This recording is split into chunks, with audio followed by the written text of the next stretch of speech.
Lord Zealous. It's popping, man. Big KB. KB in the house. Yeah, aka Max. Yeah? Take it over, yeah? Try for the old school one at me. Shit. So let's get into it. Straight away, just like that, yeah? Yeah. So you were born in Nottingham. Woo!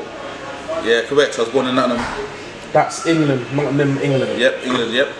But UK, baby. UK, exactly. That no. So like you were saying, you was talking about like hip hop. That's what you're into, experimental and rap.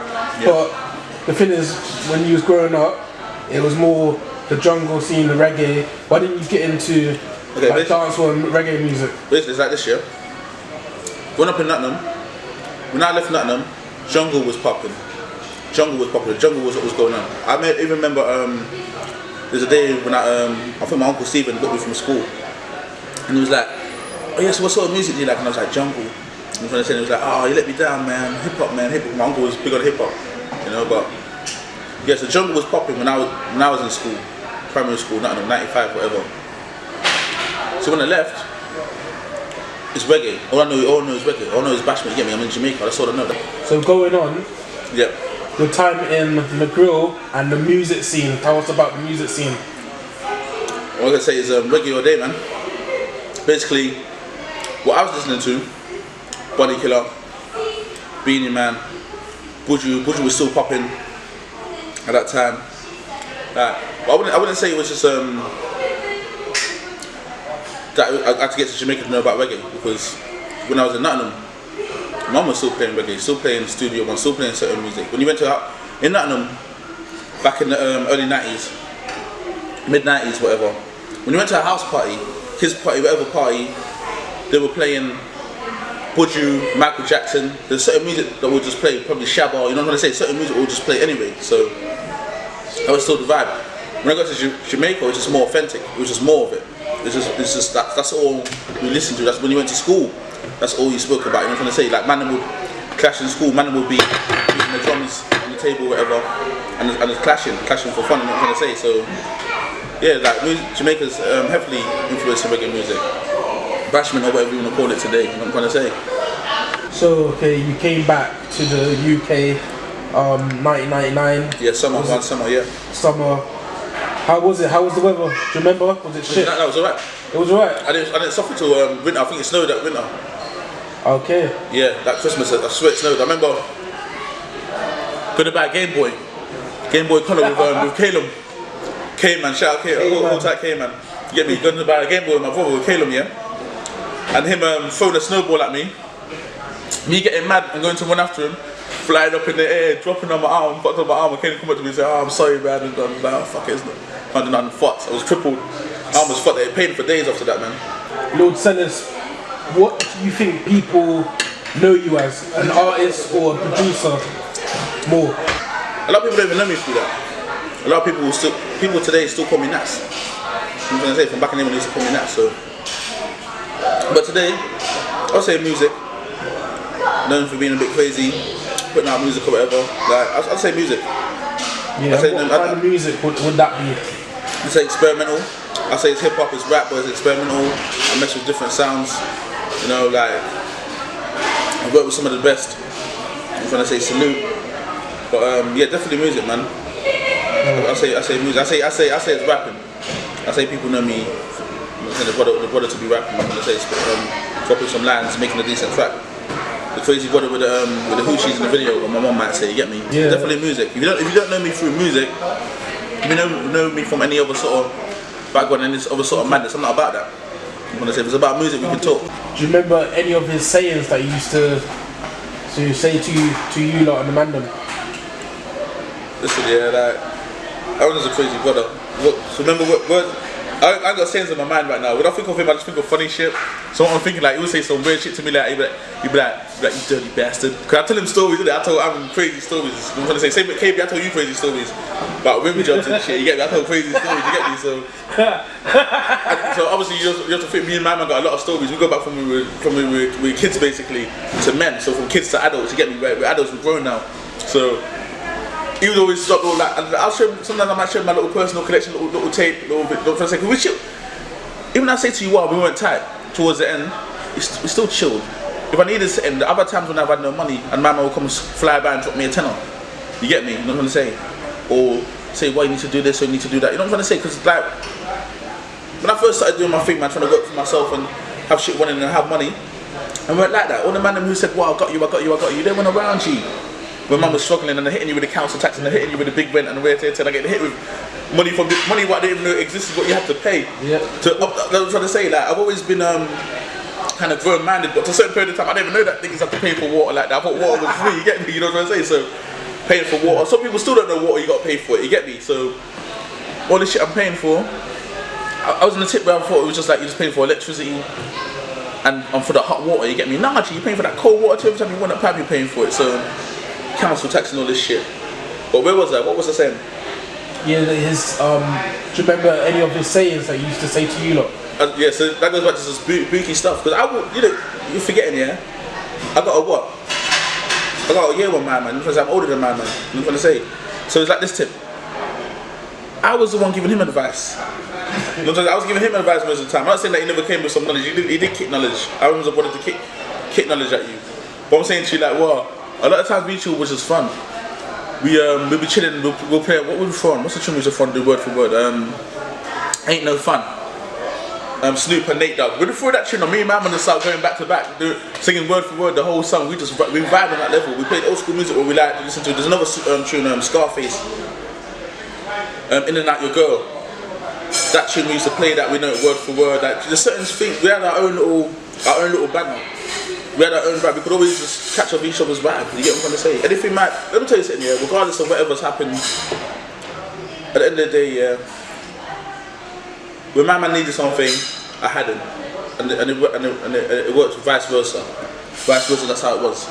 You get me? He had me, I had him. And we were just two bad dudes together. Every time we had us two, we were bad. Like, I'm so humble from what I used to be. I'm trying to say, me and him together, we were just bad.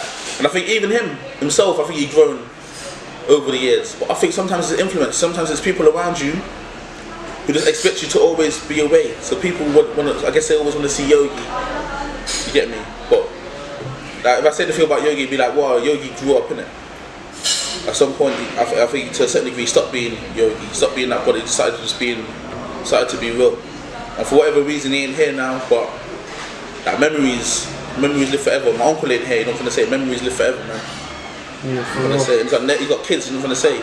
I've got nephews and nieces, man. So I'm trying to say they're gonna go. It's a shame he ain't gonna be here to see them grow. That's the bad thing about it, that's the negative about it. But you know, like if they want to hear some stories, man, they can come. They come to me, you know what I'm trying to say? Because we used to make jokes, G. I'll tell you a little something what my man said to me. He goes to me, well, one day me and you gonna be chilling, and the young ones are gonna be growing up, and we're gonna be like old and that, and they're gonna be saying to us, oh, well, you don't know about the road and where and we're gonna be like laughing at them, like we'll be old just laughing. I'm saying, well, you lot don't know, you don't know what we used to go through. You get me? So little banter like that, man, little jokes like that. You know, rest in peace, Yogi, for real. I'm trying to say. So just then you was talking about your uncle Stephen Paul Denenbank. Yep. Founder of Denenbank Records, correct? The reason for it, the influence for it, the reason why it's called Denenbank Recordings Limited. Yeah. Okay, let's talk about your albums and your mixtapes. Start with the first one to the last one. Shit. Okay, the first stuff I did was all part of a group. My brother named Mo, went through bare names, Soul, Lost Child, he had mad amount of names. But let's just stick to Mo, innit? So he's the first brother out of all of us to get a studio. He had a little studio. When I say a studio, I mean a PC and a microphone, that's it. You get me? That's what it was. So we used to all go to his spot to record. I think everybody's been there. There's not anybody you've ever seen me with, at some point they've been to Mo's studio. So yeah, he was the first one. We had a crew called YUNG. And we used to call it, well, Why You Niggas Gangster. That used to be the name, that's what it used to stand for, YUNG. And this era when we were doing this is DSN era, when everybody was coming out, when you had bare different so-called gangs running around Croydon, that was that era. So we had the YUNG thing, and everything I did was just part of a unit, part of a group. But okay, the first solo project I did, the first solo album I did was called Nats, and that was in 2005, and as I said, Alpha produced that. After the Nats album, I did another album, but also it had Yogi on it, it had Kurt Composure on it, it had a lot of people from Croydon on it, and that was called Now or Never. That was a Now or Never album. The Now or Never album, that paid for the Snap, Crackle and Pop video. I sold the Now or Never album in Croydon. Like I was out there, packet of nicotine, a little juice, vibing. And the funny thing is, I only sold it to women. Only females bought my shit. But I made like £300 off the Now or Never album, just selling it for a little change in Croydon. And I only sold it to women, and that paid for the Snap, Crackle, Pop video. I think one time Aaron was out there with me too. We were trying to sell it and that. Hey, too much banner, man. Anyway, me and Aaron trying to sell the thing. I'm out there with Aaron thinking, yeah, Aaron got the gift of the cabinet. I'm thinking about, man, yeah, Aaron's gonna make some sales. Aaron didn't sell shit, man. Not even one. Aaron didn't sell one copy, by the way. I'm trying to say, yours truly sold them all. But no, it's a good vibe though. Actually, around that period of time, when I'm selling the Now or Never album in Croydon, this is one the time when Chrome Star was got at me. He said to me, well, yeah, come and do some work with him. Looking back now, I think it was more the tip. I was doing my own thing, and usually when you're on your own path, there's always distractions. But anyway, I didn't see it at the time, and I was like, okay, cool, calm. The album was now entitled Dream Sleep. I did with Chrome Star produced that, and it was a good vibe. I ain't gonna lie, it was good working with man. We smoked all the time. We drank liquor and just worked. We worked all the time. Just did work, and got the album done. We did radio, live events. We did a lot. So at that period of time, it was a good time working with Chrome. And then after that was Time Leap. Time Leap is quite a bit away from Dream Sleep. Okay. That when me and Chrome produced Dream Sleep, it wasn't called Dream Sleep at the time, it was untitled. When we made that project, we included Snap, Crackle, Pop, Soundboy, Fresh. That was in 2011. Time Leap didn't come till 2015. Okay. Yeah, Time Leap came in 2015, that's when that came. And where can you find all these albums or mixtapes? Well, you can find the albums free on anything what's old is free on Dat Piff now. So anything what previously came out, that's all free on Dat Piff. Lord Zealous, Time Leap, Lord Zealous, Dream Sleep, that's free. You can get that online for free. I think the most money I've ever made, I think the most money I made was Time Leap. Time Leap I made the most money. Yeah. And I'm hoping to make more money on this CR0 compilation album. Yeah, the new product that's coming up. The new project, yeah. And this is more, what would you say it, more everything, modern, man. Modern. R&B, trappy. I think I got like all experimental. I think you got every sound on this. Like you got Ether, you got Gamma Kid, you got Short Rich, you got Tantrum, you got so many people. I don't want to miss nobody out. You got Minkles. There's so many names I don't want to. There's a lot of people on this CR0 compilation. It's called CR0, man. That should say it all. CR0 Croydon compilation album. You know, if I was paid nice 2015, I want to be paid nicer now. There's one song like which is going to be released on the CR0 compilation album that a lot of people are digging, and that it's actually done by a singer, and you're featured on it as well. It's I think it's entitled Walk Away. Yeah, Walk Away. Another artist I didn't mention.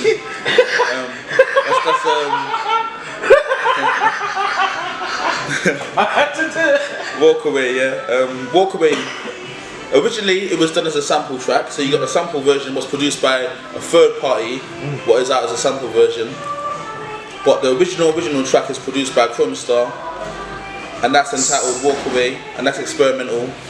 And that's that's Tia Marie and myself. So Tia Marie, Lord Zealous, Walk Away. The track is still going to be released on the compilation album. That's track's still coming out. The track's been done. Yeah, it's been done. We went to Amsterdam to shoot the visual for the Walk Away. You can find it on YouTube. We shot the visual in Amsterdam, but it was done for the sample version. If or when not, I'm going to change it and put it on the original version, depending on what sales are saying, how it does when it comes out. No, it's still there. Everybody who was a part of the CR0 compilation album in the first place is still on that. It's still on the album. It's been a stretch. It was supposed to be completed. Was it last year? Yeah. It was last year. It's supposed to be completed. 2016 last year. Yeah, it's supposed to be completed. But I think with the passing of Aaron and all the personal drama I went through in the last year, I think that's time things didn't get done. It's like even when was the Turn Up visual complete? Another track on the CR0 compilation, the Turn Up music video, that was done the ending of last year, I think. That was supposed to happen early in the year. That didn't end up happening. Like things happen in it, so people go through things, so things get spaced out. Yeah, but the CR0 compilation album, Definitely getting it this year. Definitely coming 100%. You will have that. It'll be in the store. Amazon, you know what it is. Where else? Amazon. Is it going to be on? All the major online distributors will be there. All online majors, so you'll be able to get that CR0 compilation album, Lord Zealous, Aoife, Gamma Kid, Tia Marie, Tantrum, like all big names, man. Okay. When he was doing his work, was you around him a lot? I was around him in my early days, in my youthful days. He always looked out for me. Basically, when he was into the music, but I didn't see the music like that. I was more on the tip, like, I don't know, let's say when Ninja Turtles dropped, what's the original one, 1990, 1991, when the movie first came out, he took me to go see that. I remember I was going to see it, yeah, and we were coming back, we were getting on the bus, and my man didn't have no fare to pay for me. He was like, yo, I got no fare for you, so you're going to have to sneak on the bus, yeah? I'm going to say, so basically, went to the bus now, my man paid for himself to get on. I was a little you, I just run through some legs, got on the back. He goes to me, why? You were so deep. I didn't even see you get on the bus how you did that. You know what I'm trying to say? So that sort of tip. Many occasions like that though. Even to Goose Fair when I think my mum was wanted what do you call it? Him to take, or he wanted to take me and Caleb. He wanted to take me and took me and Caleb and we both went there. And she only gave him a score. So when we got there, Stephen he was screwing like, yeah, she only gave me a score. So we did like a couple rides and ate hot dogs and that. But it was just the vibe of being around him. Like you just chilled. The vibe was always nice. What did you learn most from your uncle?